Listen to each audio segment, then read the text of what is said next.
विहाय निद्रामरुणोदये च विहाय कृत्यानि च विप्रमुख्याः वेदावसाने प्रपठन्ति नित्यं गोविन्ददामोदरमाधवेति आत्यन्तिकव्याधिहरञ्जनानां चिकित्सकं वेदविदो वदन्ति संसारतापत्रयनाशबीजं गोविन्ददामोदरमाधवेति गोपालवंशीधररूपसिन्धो लोकेश्वराय दीनबन्धो स्वं भज सर्वदैव गोविन्ददामोदरमाधवेति गोविन्ददामोदरमाधवेति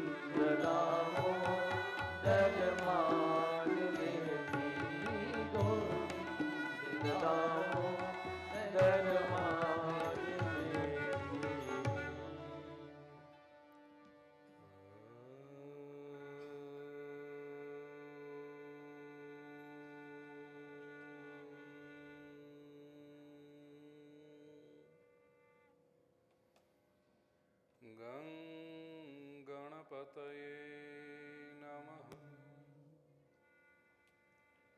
श्री सरस्वत्यै नमः।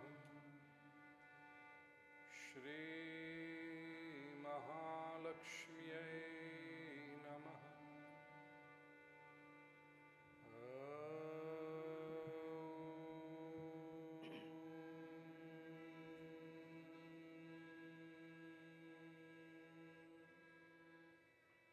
नमो भगवते वासुदेवाय। मूकं करोति वाचालं पङ्गुं लङ्घयते गिरिं यत्कृपातमहं वन्दे परमानन्दमाधवम्।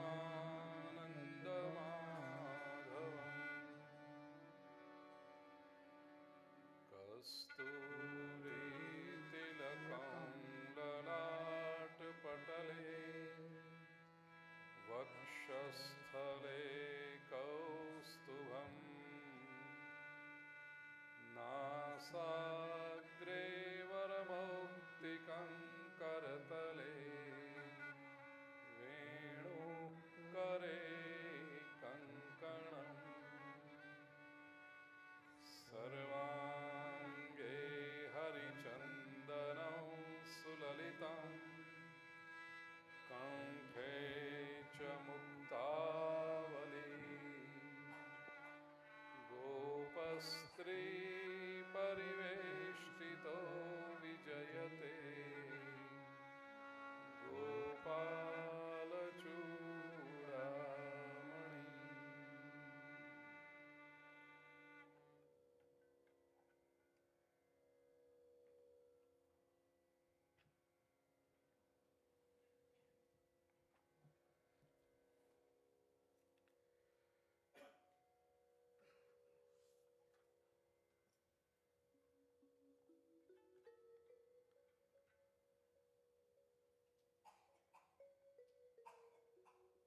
अन्तकाले तु पुरुष आगते गतसाध्वसः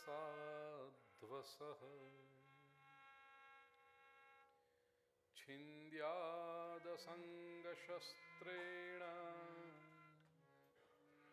स्पृहां देहे नुये च तम्।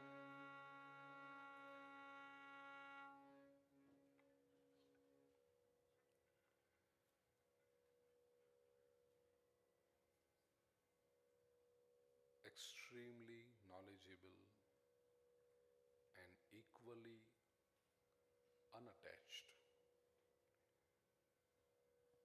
highly acclaimed spiritual personality Sri Shukdev ji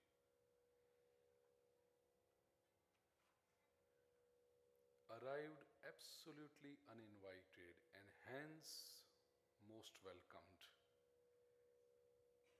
He arrived at the bank of holy river Ganga, where the congregation of saints was going on. And in that congregation, King Parikshit had asked the question,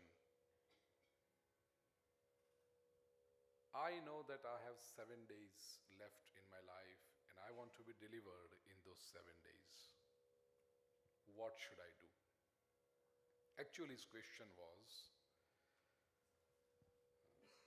Atah pruchhami sansiddhim yoginam paramam gurum purushasyeha yat karyam mriyamanasya sarvatha. What is the duty of the one whose death is for certain? Sarvatha mriyamanasya kartavyam. And hence, this question does not remain limited only to Parikshit, but it applies to every one of us. And hence, again, its message, the answer to this universal question applies not only to Parikshit, but each one of us. Whether we are aware towards this reality or not, it's a different story. But the fact is, there is going to be an end. Mriyamanasya, mortal. What should be done? When sage Shukdev ji arrived there, all the saints advised Parikshit, you are so fortunate, you are so blessed. Such a great, knowledgeable personality has come to you. You ask your question to him, and accordingly, Parikshit offered the Vyaspit to Shukdev ji. He took his seat right in front of the Vyaspit and asked this question. Initially, sage Shukdev ji appreciated the question posed by Parikshit. This is the mark of a great guru. No matter what your doubt is, a true teacher, a sincere teacher, a committed guru will always appreciate your question. The person who denounces your question, the person who criticizes your question is not fit to be a guru. You will find some people, if you go and ask them, what is this? Don't you know this? अब नहीं जानते इसीलिए तो तुझे पूछ रहे हैं. If you knew it, we would not have asked you. Oh, you don't know such a simple thing. A guru will always appreciate your question. Shukdev ji appreciated King Parikshit's question and said, Parikshit, the answer that you are going to get is not only going to benefit you, but it's going to benefit entire humankind for thousands of years. Death is a reality of life. But the meaningful life is that which has memory of the Supreme Being, that is Lord, at the last moment. Janmalabha parah punsam ante narayana smritihi. For a student, a fruitful year is that which shows his report card at the end of the year. For a successful businessman, what is a meaningful or a fruitful year? Bottom line, as they say. And what is the fiscal year? December, April, March? December, June? Whatever. At the end of the fiscal year, when they've tried pull out their balance sheet, that bottom line, if that shows a good number, then the year was fruitful, meaningful. Similarly, for a human being, the success of human life. What is the proof that the life was led well?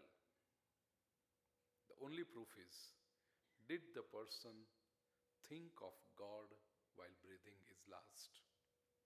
Ante Narayana Smriti. And modern psychologists have proved that when a person is breathing his last, he remembers his entire life. His entire life is going in front of his eyes like a video cassette fast forwarded. If a person is happy with what he has done, he will live peacefully. If a person is not, well, the remaining people will be staying peacefully ever after.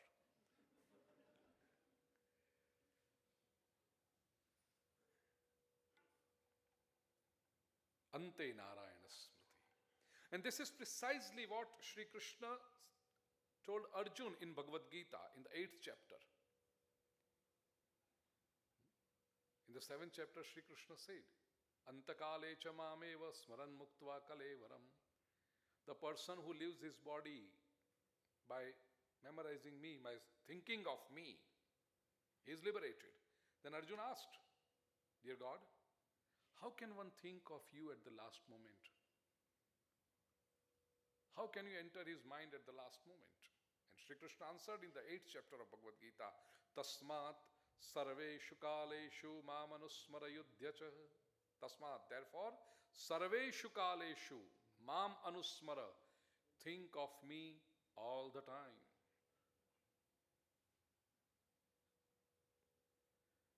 Be prepared for death, King Parikshit. And King Parikshit asked, Gurudev, we have to prepare for death? Yes. And how can one prepare for death? We stopped exactly at this question 24 and a half hours ago. Is everybody okay now? Yeah, because I promised from Vyaspid that nothing is going to happen to him, so it was a big promise. Is everyone hale and hearty? Thank you. So let's begin the answer. Because so many people had raised their hands to know how to prepare for death. Antakale tu purusha agate gatasadvasa. When the end time comes, the first and the foremost thing Shukdev ji says, gatasadvasa, do not worry, do not be scared. Because the worst thing that can happen to you, and usually that is what happens, people get scared at the last moment. Do not get scared. Do not fear. It is very easy to say do not fear. Those who have crossed 70 or 75 or 80 will tell me, Guruji, you are still young. So it's easy for you to say, do not worry, do not fear. Once you cross 75, you will come to know what it is. Sure. What is the cause of fear?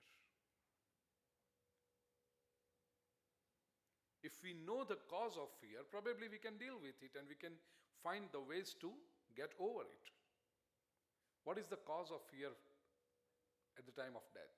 There are 3 reasons, actually 4 reasons our Shastrakar, our ancient seers and modern research scholars have put it.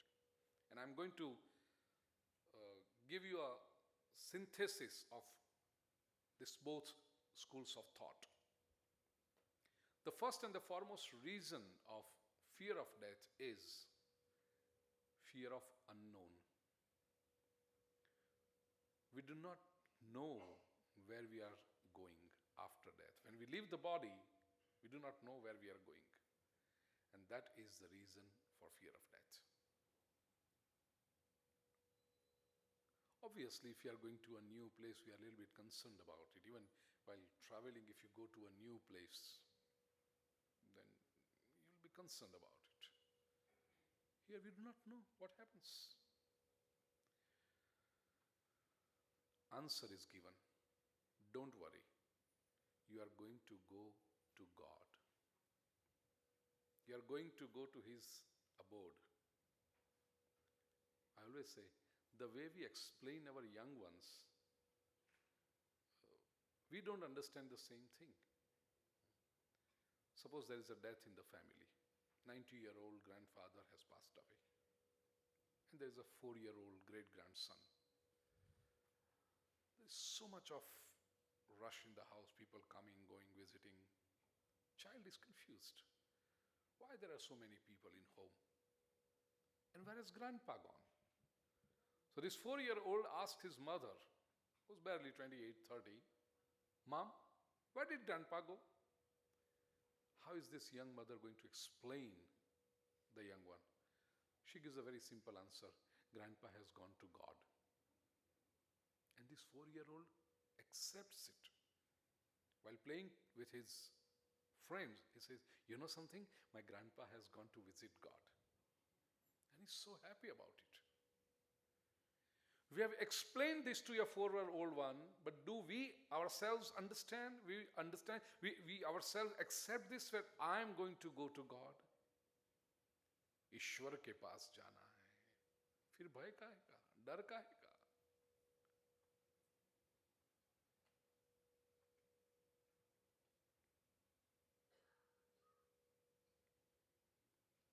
એકલા આવ્યા છીએ અને એકલા જવાનું છે. That is another second reason. The fear of aloneness. Okay, there is not going to be any company. And in the life, we are so much used to company. Even if we want to go for grocery, we call 3 people. Come join me, come join me. और वहां अकेले जाना है, उसका डर है. तो क्या करेंगे? What will we do? Shastras say, practice being alone. Spare 15 minutes, 20 minutes, 30 minutes, whatever time you can during the day, and practice being alone. There are some blessed people who are alone in the home for good 4 to 5 hours in a day. Retired people or housewives. Between 10 in the morning to say 4 in the evening, they are alone. Retired people and housewives. Some people don't like being called as housewives. If you ask some ladies, what do you do? Nothing, housewife. Why are you having those funny faces? Housewife. And if you don't like that word, housewife, I'll give you a better word, a more pompous word. Now if someone asks you, what do you do? Just say them, I'm a domestic engineer.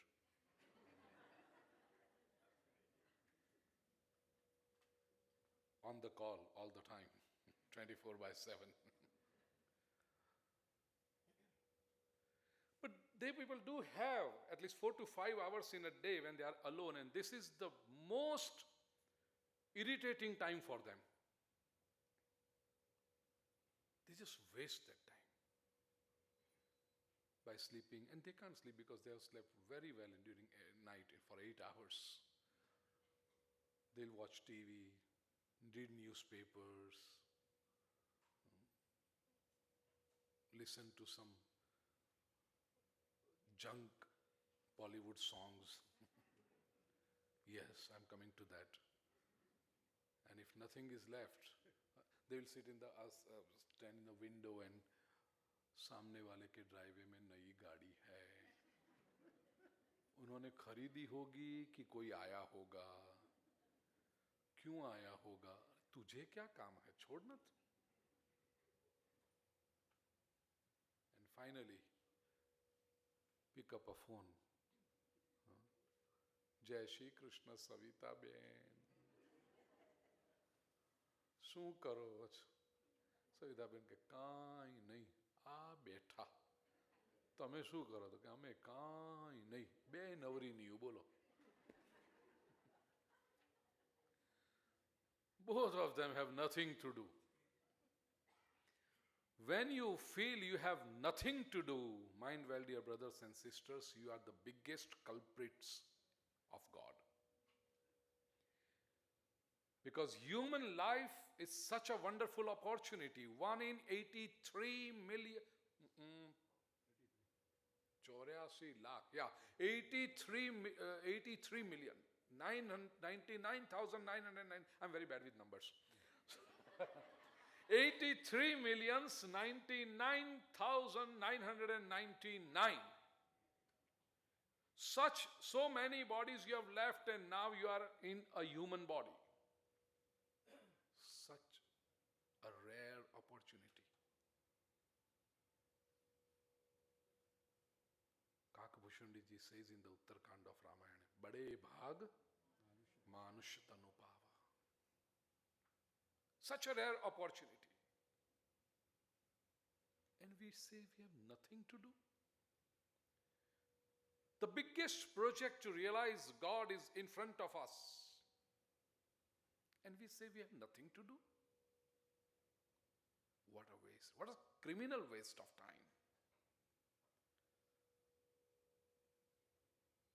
Sit alone.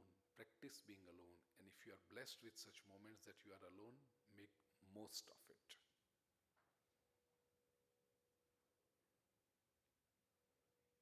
I'd quote it somewhere. If you feel lonely when you are alone, beware, you are in a wrong company. Think about it. If you feel lonely when alone, beware, you are in a wrong company. We like others' company. Suppose aunt's son has come, our cousin has come, and we like him the most. He has come to visit us for an hour, and we just chat for 3 hours. And at the end of the 3rd hour, when he wants to go, we say, sit for half an hour more. Because we like his company. But when we are alone, we are bored. Actually, when you are alone, what does it mean? You are in your own company. And you feel bored, that means you don't like your own company. You are so boring for yourself. Be interesting, if not for others, be interesting for yourself.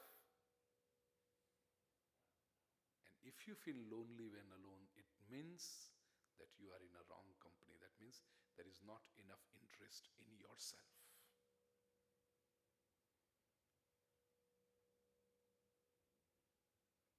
Practice being alone, that's the second principle. Third principle, we fear death because we feel that everything that we have gathered around us and we have considered as our own is going to be snatched, is going to go away.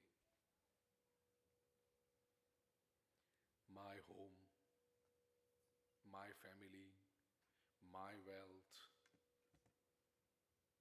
my status in the society, my bank balance, everything that belongs to me will go away, will be snatched.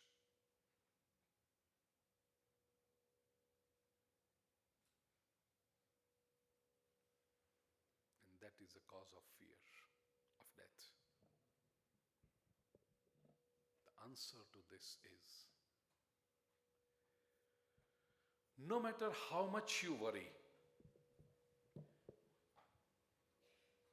it is going to go away. Nobody has taken even a pin from here when they left their body. Nobody. In the millions of years of human history,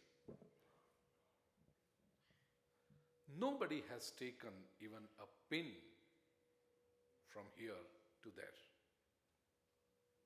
And if you feel that you are capable and you are planning to take something there, please come and tell me, I want to send a silk kurta for my father there. So I would send it with you. Nobody can take it. It is going to be left here.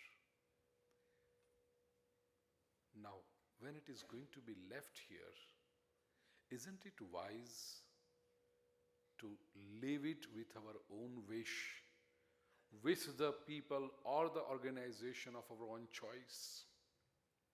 And that is why There are so many different religions in the world. There are so many different sectarian approaches. There are so many different forms of God. There are so many different ways of worship. But there are certain basic principles in all the religious schools of thought, and one of them being charity, dan, donation. Why? There are some people who consider themselves very intelligent and they say, yeah, everyone will say, talk about donation, because if we don't donate, how will they run their homes, and how will they run their temples, and how will they run their charity organizations? And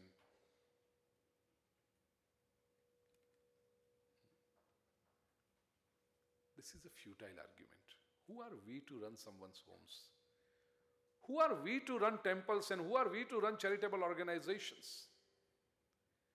Actually, when we donate, it is not for the one whom we gave, it is actually good for us. It is our practice, because ultimately everything is going to stay here.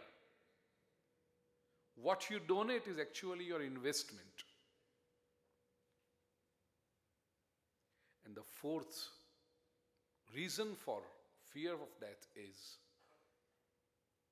I won't be there. Because we have seen others dying in our lifetime. And we have seen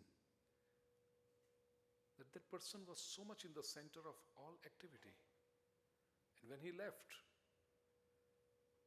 everything just goes on, except him.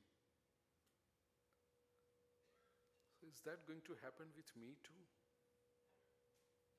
I feel that I am the bread earner for the family. I feel that I do certain things. I feel that I am the live wire in this organization. And when I'll go, everything will, it's like पानी में से उंगली निकाल लिए, जगह अपने आप भर जाती है. Everything will go and I won't be there. It's my creation and I won't be there. It's a quite scary idea. Yes. And the answer to this, the logical, the Vedantic answer to dispel this fear is, what is your concept of I? Whom do you consider I? Our common answer is, when someone asks you, who are you? You will say, this is me. This is body, and body is not I. Body keeps changing. Body doesn't remain the same all the time. Medical science has proved that every 7 years, your entire body changes. Because at every moment, during the process of respiration, old cells die and new cells are made. In a period of 7 years, all your old cells are dead and new cells have. So every 7 years you get a new body. It's a constant process. It doesn't happen overnight. So if you are 35, you have already changed 5 bodies. If you are 70, you have already changed 10 bodies. You are not the same. When you are born, you are probably 7.5 pounds. And now you are 180. Trying to shed off some film. Desperately trying to. You are not the same. Body keeps changing. This reminds me of a true story. I was with a family in US, and I'm saying in US because I'm sitting in Canada right now. So,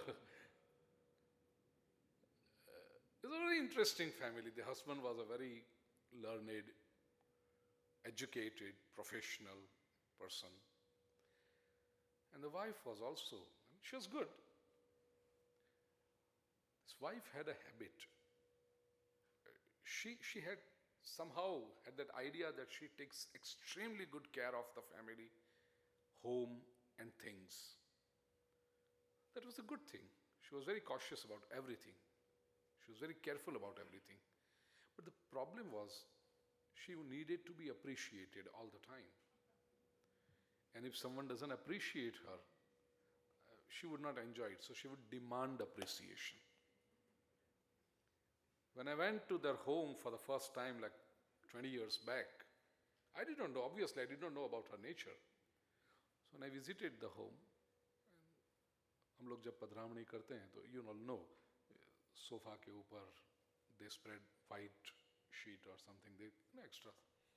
तो white bread sheet रखी थी. And I went and sat there. 5 minutes, 10 minutes, I prayed, I blessed, and I did other things, and we were talking. The young ones in the family were asking some questions, and I was answering them.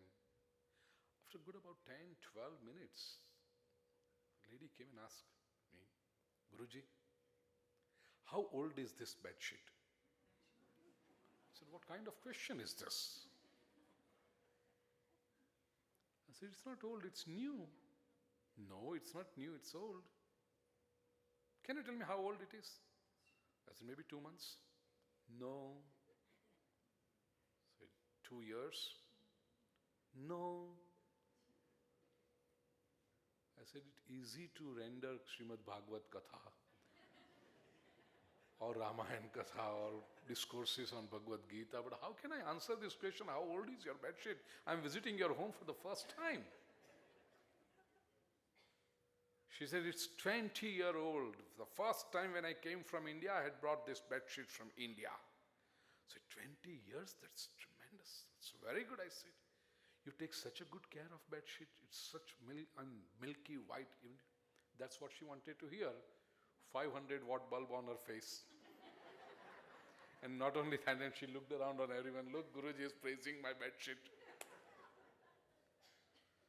It took me good 5 years to understand her nature, that she needs to be praised, and then I got it.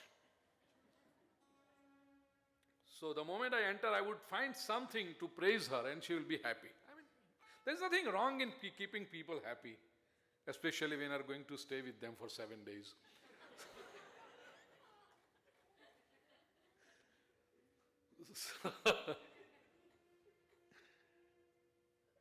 Once it so happened,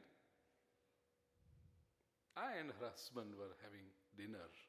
We had dinner, and after dinner, she brought fruits.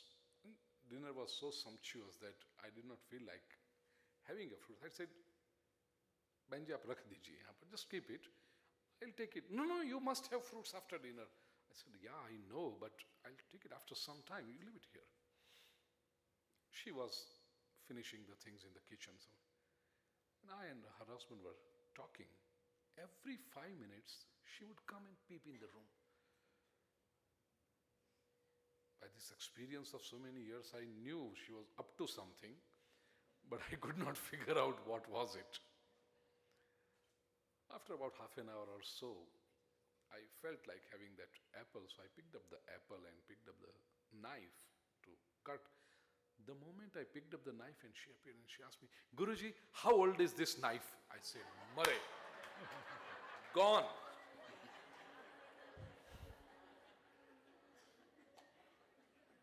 But, well, I was well equipped. I said a big number. It's 5 years old. She said, no. I said, no. 10 years.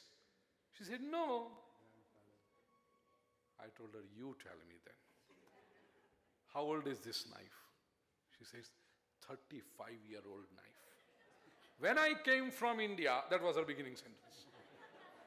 When I came from India, I brought this knife with me and it is. I said, wow, Benji, hamare ghar mein, in our homes, the knife doesn't last even for a month. And you are using the same knife since last 35 years. That's tremendous. And this is what she wanted to ask.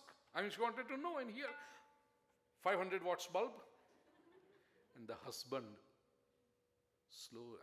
very silently he told me, Guruji, she's saying that knife is 35 years old. But in these 35 years, the blade has been changed 10 times and the handle is changed 12 times.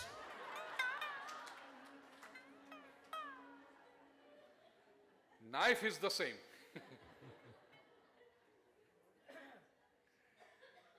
This is what happens to us. Our body keeps on changing, and still we say it's the same body. We are not the body. Then what is this I that we connect to?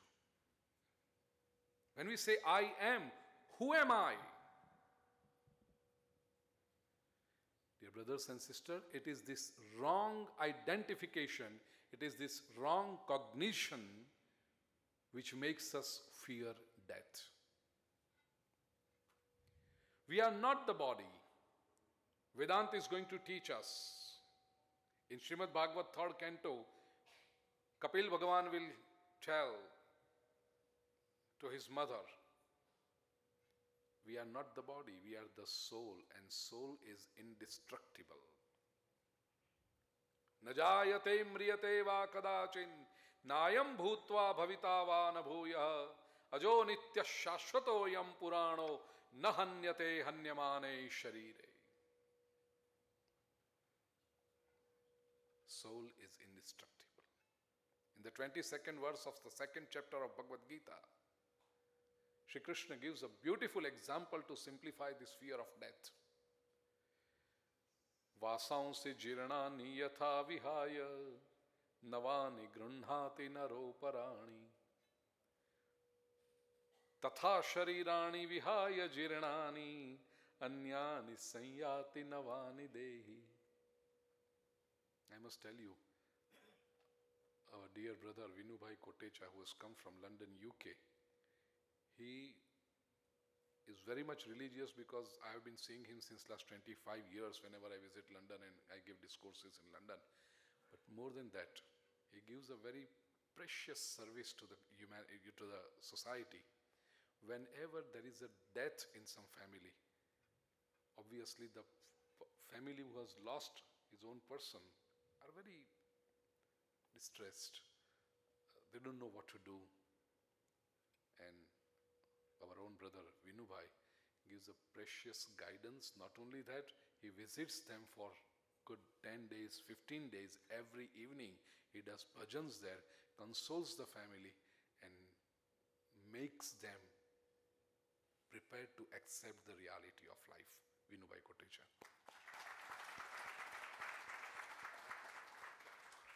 Here he is, gentlemen.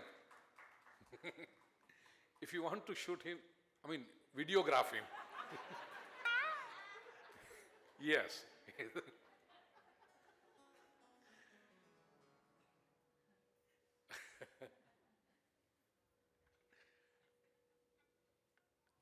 It's such an important service.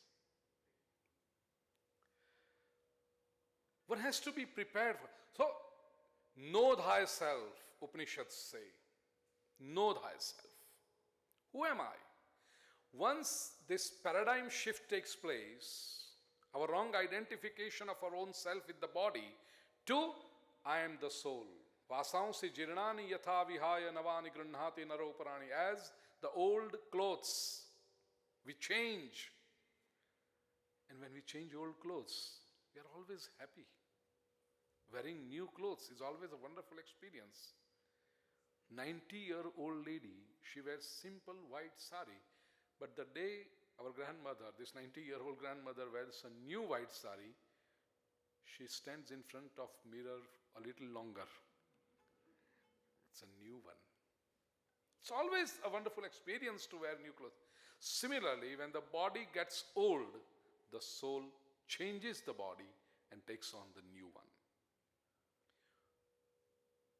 There are two beautiful words given by Sri Krishna in Bhagavad Gita, Deha and Dehi. Deha is a body. We are not Deha, we are not body, we are Dehi, one who dwells in the body. All said and done, death is still a very serious experience in life. अभी भारत की एक कथा में मैंने कहा था, जब किसी स्वजन की मृत्यु हो जाए और हम उनके ऊपर फ्लावर्स चढ़ाते हैं, डेड बॉडी के ऊपर फ्लावर चढ़ाने से पहले हृदय के ऊपर कितने पत्थर रखने पड़ते हैं? Before offering flowers to the dead body, how many stones you have to put on your heart?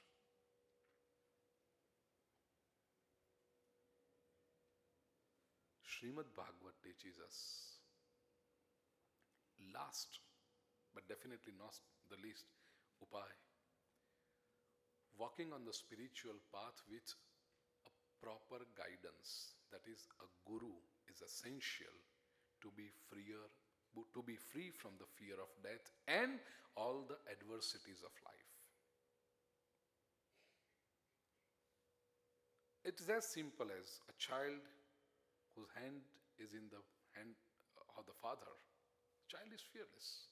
Even while crossing the road, the child is fearless. There are cars going around. I don't care, my hand is held by my father. Similarly, a disciple who has given his hand in the hand of Guru, who has surrendered himself to the Guru, goes beyond the fear of death. Because he knows my Guru is taking care of me and he is going to leave me at the lotus feet of Lord. There are two examples that are crossing my mind at this moment.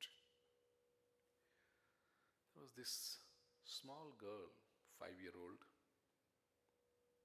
and she was going somewhere with her father. Both were walking, enjoying, and they were crossing a river. Bridge aaya.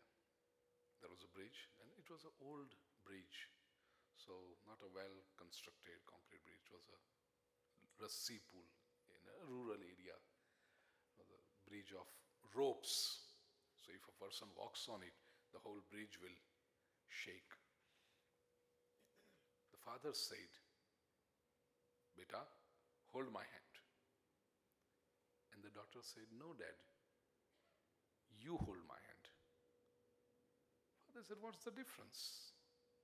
You hold my hand or I hold your hand? What is the difference?" This 5-year-old daughter says, "Dad, there is a lot of difference. If I hold your hand, I may leave it because I'm still a child. Even my holding may not be that strong. But I'm sure if you hold my hand, you are never going to leave me. I'll be much safer when you hold my hand, Dad." Similarly, is it a disciple who's holding Guru's hand, or Guru is holding disciple's hand? And there are two distinct levels in a Guru-Shishya Sambandha, in the Guru and disciple relationship. Initially, it is the disciple who holds Guru's hand. And a stage comes when Guru takes charge and holds the disciple's hand. A seeker went to a very learned scholar and asked, "People have different opinion about life. There are some people who say that a life is an endless struggle. There are some people who say that life is just a play, Leela. And yet there are another group of people who say that life is a celebration. Life is the same. How can it be struggle or a play or a celebration?"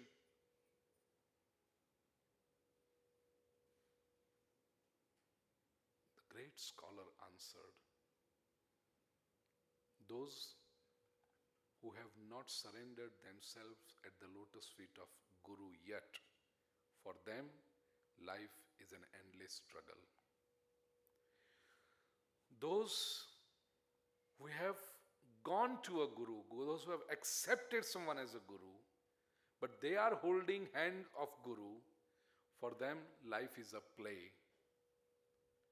But those whose hand is held by Guru, for them life is a grand celebration." This is the difference.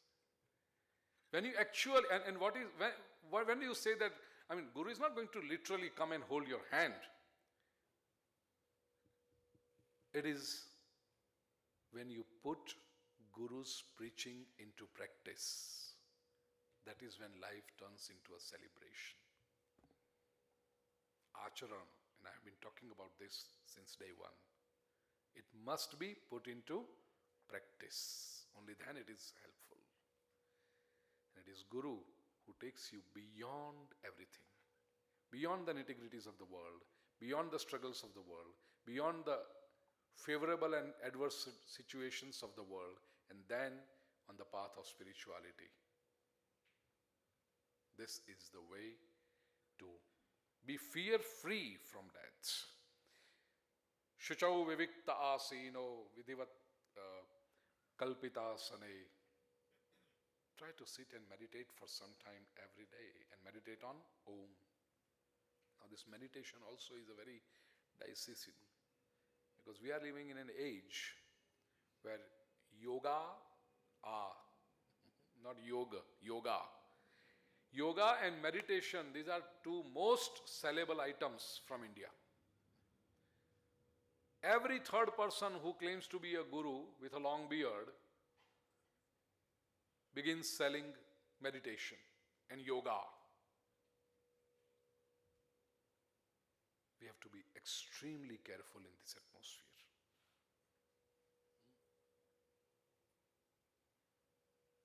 I was in New Jersey last week. We were going from a place to another, and suddenly I noticed a board in some shopping mall, hot yoga. I said, what is this hot yoga? I had heard about hatha yoga. But this is, I said, is this an Americanized version of hatha yoga? Hot yoga? So I asked the person who was driving me, I said, what is this hot yoga? And he explained, Guruji, here they have a studio-like thing, and in that studio they keep very high temperature, like upper 90s or 100s. And in that temperature, they do yogasana, exercises. That is called hot yoga. So thank you, USA. Huh?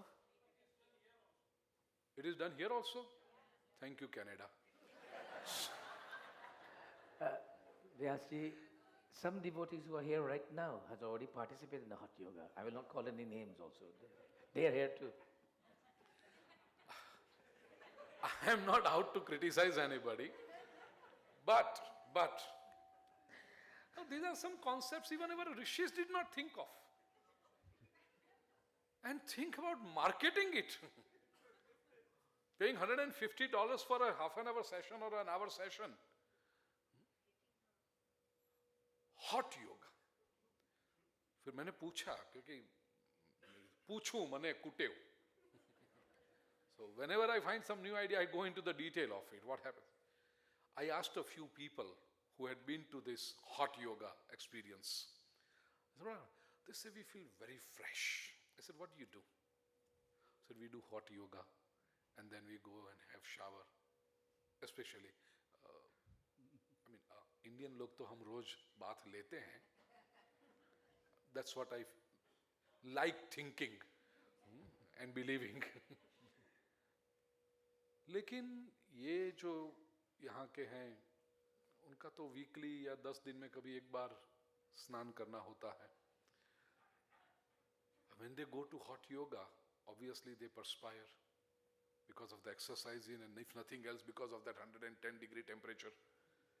They perspire. And obviously when they perspire, they feel like having a shower. So when they go home, they have shower after 10 days. Obviously they are going to feel fresh. And the credit goes to hot yoga. Simple shower could have done the same job.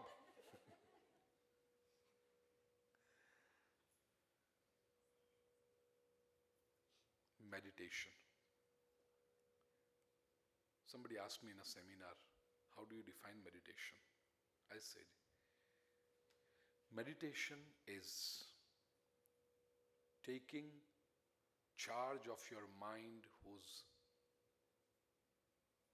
running around with mad agitation.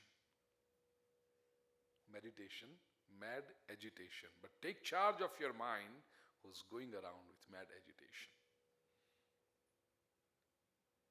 Meditation is like your car in a neutral gear. The engine is on, but there is no movement. It's beautifully explained in our Upanishads. There are 3 states we know about: mind and body, 2 entities.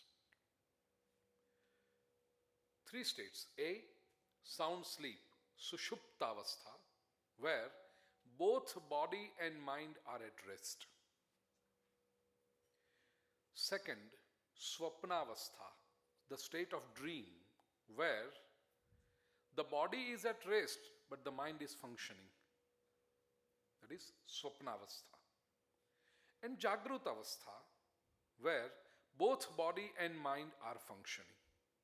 These are the 3 states we know about. Now listen. When the body is at rest, mind is at rest. Sound sleep. Body is at rest but the mind is functioning. Swapnavastha, the state of dream. Body is active and the mind is active too. Jagrutavastha, the state of awakening. Can't there be another state? There is one probability in permutation and combination which is missing, is the body is awake but the mind is at rest, which is diagonally opposite to swapnavastha, the state of dream. In state of dream, what was that? Body was at rest but the mind was active. So can't there be an opposite situation to that? That the body is active but mind is at rest. We have hardly seen that state. But body is, we are awakened. We are wide awake, but the mind is still. What happens? If you want to still your mind, you have to put your body to sleep. That's the only choice you have. And sometimes the mind is so naughty that even if the body is at rest, it can start functioning. It can start running around. Swapnavastha. And obviously when the body is active, mind is active too. Isn't it possible that we can experience the stillness of mind when the body is awake? Because we cannot actually experience the stillness of mind when we are fast asleep. Yeah, when we wake up, we say, wow, it was a wonderful sleep and I enjoyed the night. But can't we enjoy the stillness of mind when we are awake? That is called Turiya Avastha in our Upanishadic literature. In Sanskrit, the word Turiya means fourth. Turiya literally means fourth. First, second, third, fourth. And this Turiya Avastha is actually Samadhi Avastha, but meditation is a stepping stone to this Samadhi Avastha. And Samadhi Avastha is not a loss of consciousness, it is actually the state of super consciousness. Where your body is active, your mind is still, and you are experiencing that stillness of mind with an awakened body. That is meditation. That is where the true joy is. Joy, dear brothers and sisters, is not in running behind objects or people.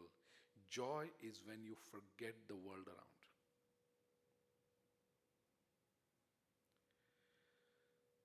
I feel like, give me this mango, beta. Give me this mango. When I'm hungry and I see a mango on a tree or in a shop, I desire to have mango.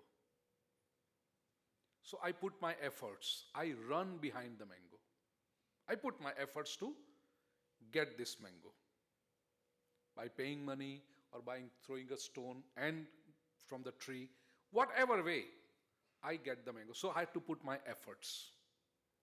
For that, my body was running, my mind was running. I wanted this mango.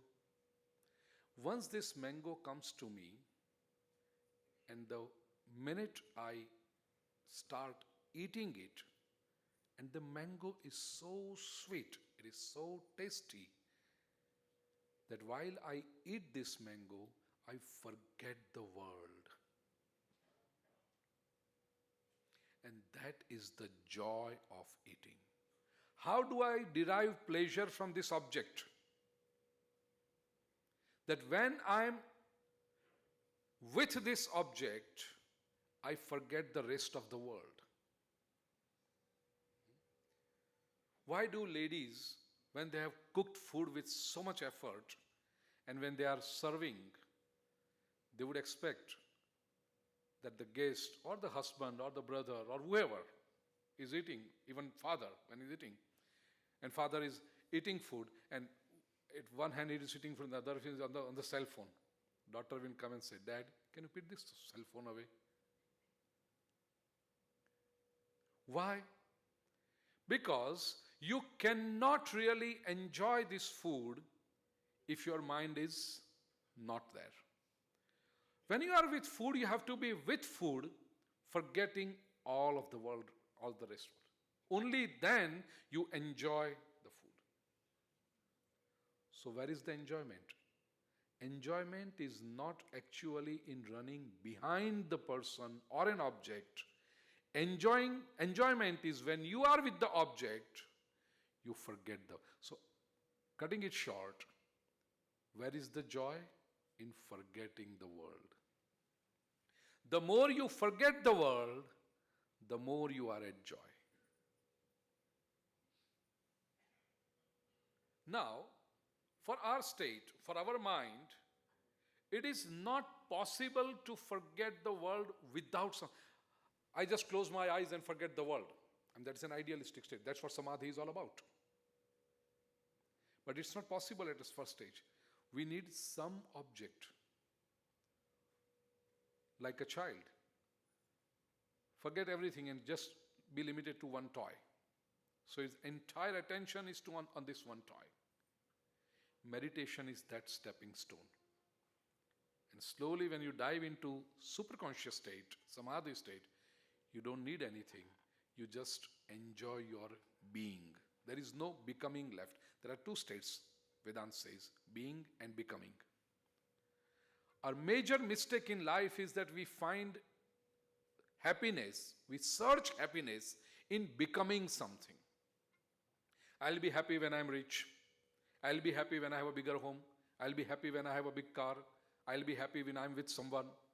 I'll be happy when I marry a dream girl, and a dream girl thinks I'll be happy when I marry a dream boy. This is all becoming. And this is the biggest mistake we all do. The joy is not in becoming. In fact, in becoming, it's a struggle. In becoming, there is a sense of insecurity. I'm trying, but will I get it? There's constant threat of failure in becoming. And even if you are successful in becoming something, your true joy is in being. So Vedantic rishis ask this question, is this running about necessary? If I be rich, then I'll be happy. And of course, you became rich. Where did you derive your happiness from? By looking at those bundles or looking at the bank statement? No. By sticking those notes on your body? No. The pleasure, the joy, the bliss was derived only by being. And once you reach there, you know that this state of being could have been achieved even without becoming. Because ultimately being is a state of mind.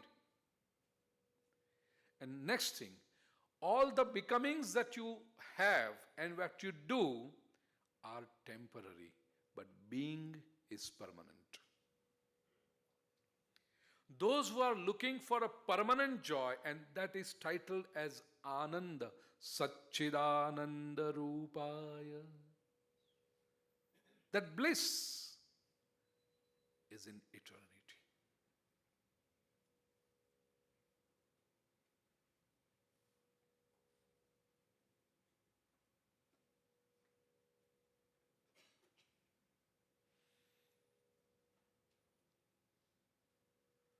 So when we move around between being and becoming like a pendulum. The mean position is at being. That is meditation. You just enjoy what you are.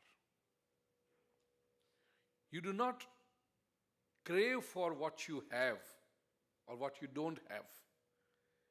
You just enjoy what you are. And one wonderful support for this is Trivrud Brahmaksharam Param Abhyasain Manasa Shuddham. Trivrud Brahmaksharam. With a pure mind, you should meditate upon a Brahma with 3 letters. Trivrud Brahmaksharam. Brahma with 3 letters. What is it? Om. A-U-Ma. In English, I have read some people writing Om as O-M. It's wrong. It's actually A-U-M. Om. You have been listening to this discourse so attentively and with such a pace, I feel like having a 10 to 15 minutes of meditation seminar right now to give you an experience of Om. Let us all begin with deep breathing. How do you begin deep breathing? When I say how do you begin deep breathing, every one of you will do. And that is wrong. The deep breathing begins with not inhalation, but with exhalation. You really have to empty your lungs first.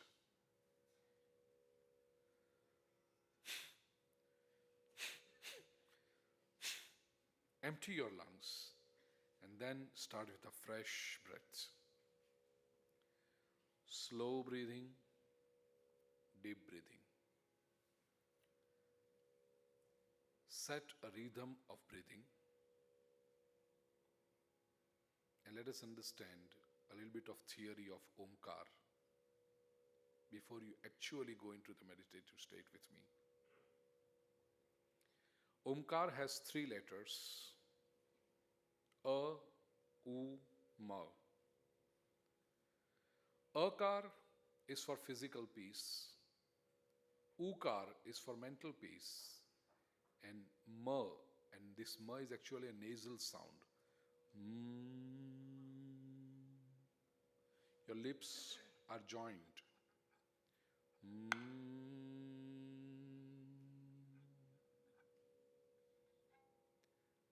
It is for intellectual growth and spiritual bliss. So, A for physical peace. Lot of research work has been done in this field.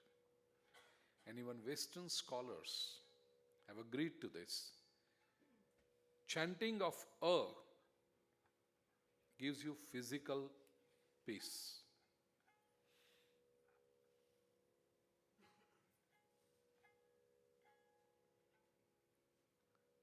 Listen to me once first.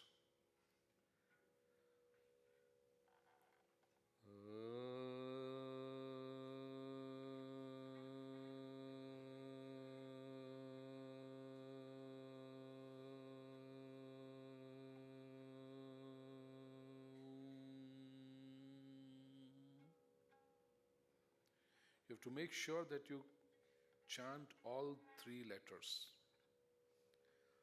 The secret is, take a deep breath, fill your lungs with air, and use this air to chant Omkar. And when you feel that you are going out of breath, make sure that you chant the remaining 2 vowels too. I know I'm addressing a very intelligent audience. You may ask,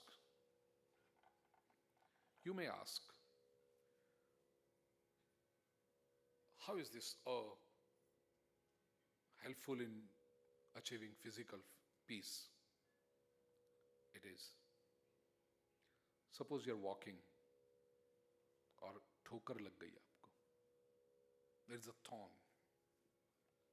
चुभ गया अंदर. It hurts. You'll say, ah, ah, ah. And if someone comes and helps you, or he's taking out the phone, ah, ah. He'll say, shut up. Why are you saying ah?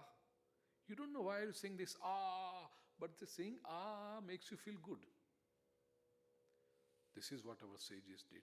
That it was random. They made it scientific and systematic.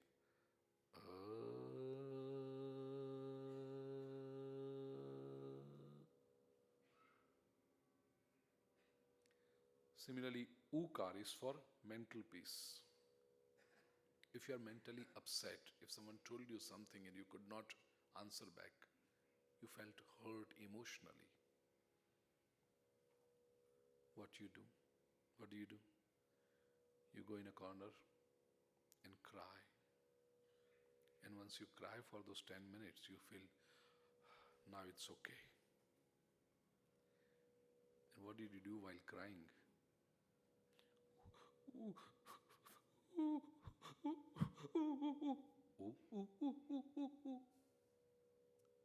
Rishis made it systematic.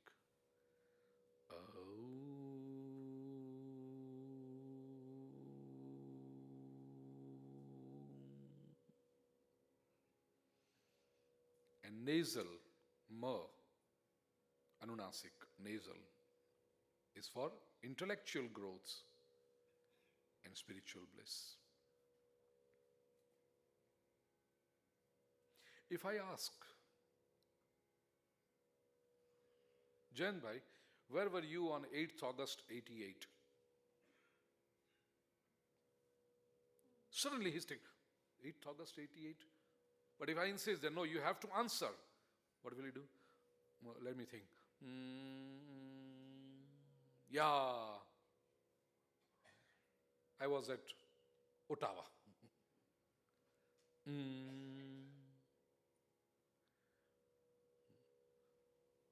When we ask our ladies the most difficult question, what are you going to cook for dinner?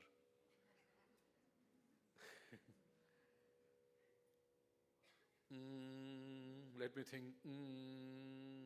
खिचड़ी. अब खिचड़ी ही कहना था तो इतना सोचा. But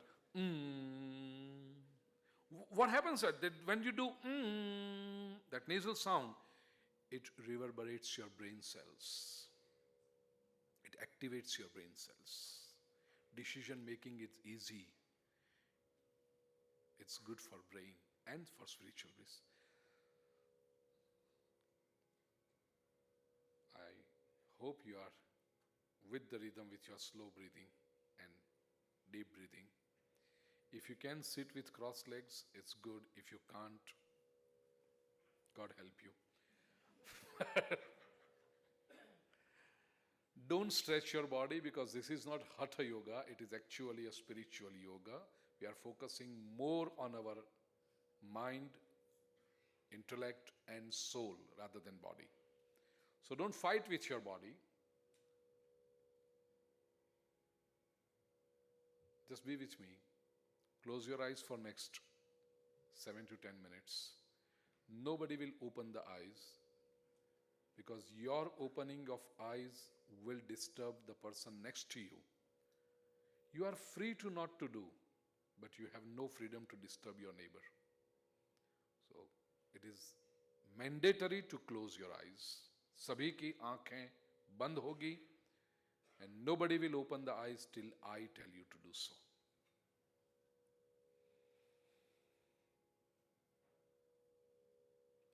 Slow breathing, deep breathing.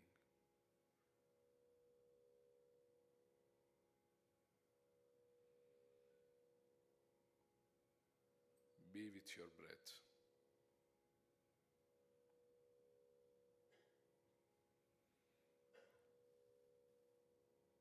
Reach out to each and every cell of your body with your breath.